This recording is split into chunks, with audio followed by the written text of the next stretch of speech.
Aglaonema बहुत ही सुंदर पत्तियों वाला एक बहुत ही पॉपुलर हाउस प्लांट होता है जो सदाबहार पौधा है। आपके गार्डन में सालों साल सरवाइव करता है।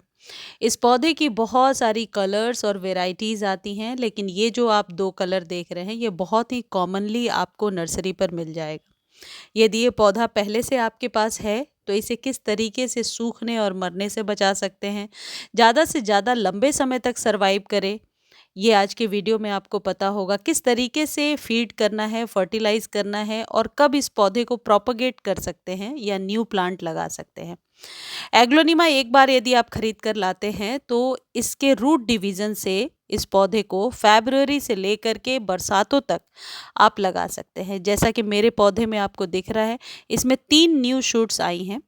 यदि मैं शूट्स को नीचे मिट्टी से निकाल लेती हूँ और नए पौधे को ग्रो करूँ, देखिए इसमें 3 निकल के आई हैं। इनको रूट डिवीज़न से बहुत आसानी से ग्रो किया जा सकता है, क्योंकि एग्लोनिमा थोड़ी सी कॉस्टली प्लांट होती है। 100 से लेकर 200 रुपये तक के बीच में आपके लोकल नर्सरी में मिलेगा। इसलिए इस पौधे को बार बार खोने से अच्छा है बेहतर केयर टिप्स का आप ध्यान रखें।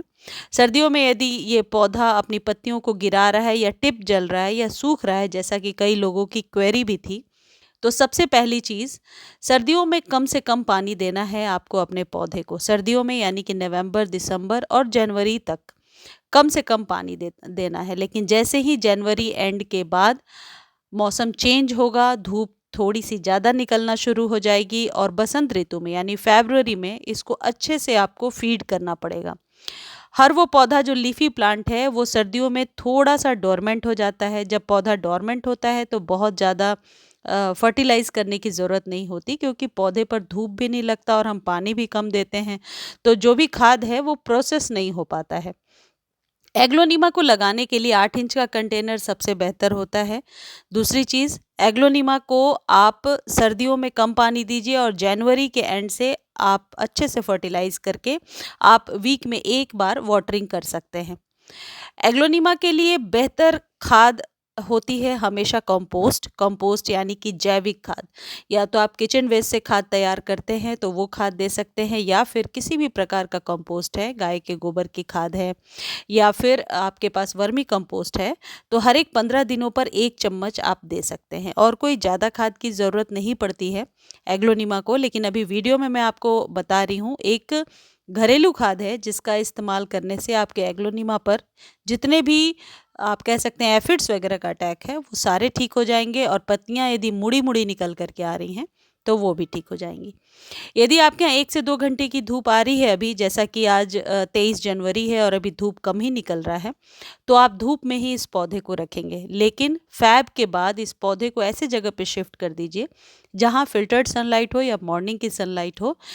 ये पौधा कंप्लीटली शेड में ग्रो नहीं हो सकता, थोड़ी सी धूप की ज़रूरत होती है। लेकिन मई, जून, जुलाई की जब गर्मी होती है तो इन पौधों को बचाना होता है। यदि आपके एरिका पाम का पौधा भी खराब हो रहा है या मनी प्लांट, तो मैंने एवरग्रीन वाले चैनल पर इन सब के बारे में डाल दिया है कि किस तरीके से केयर करना है स्नेक प्लांट या एरिका पाम या रबर प्लांट के लिए।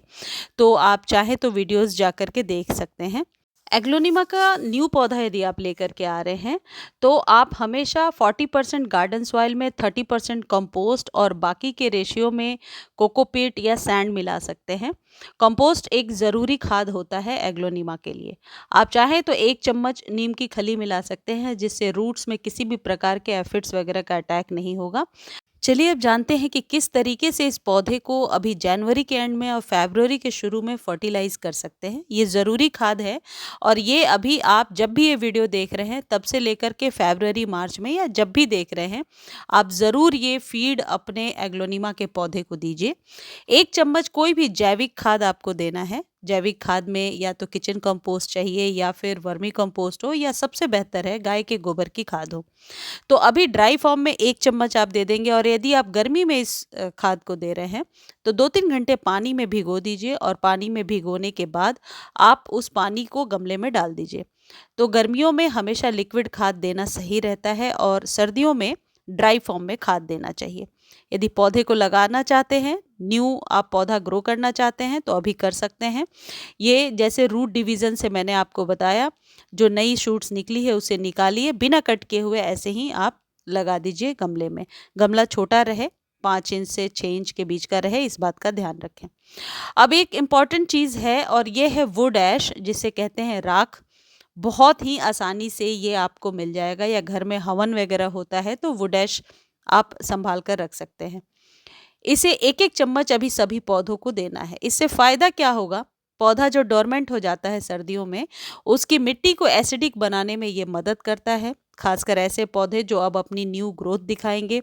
यदि आपके पौधे पर किसी भी एफिड का अटैक है तो ये बहुत ही नेचुरल तरीके से उसे हटा देता है।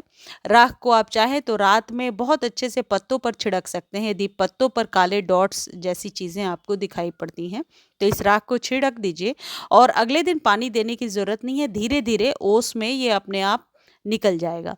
इस तरीके से राख के इस्तेमाल से आप अपने पौधे को बहुत ही स्वस्थ बना सकते हैं। देखिए मैं ये दिखा रही हूँ, कई लोगों की क्वेरी थी कि कैसे ग्रो कर सकते हैं। रूट डिवीज़न से इस पौधे को बहुत आसानी से ग्रो कर सकते हैं।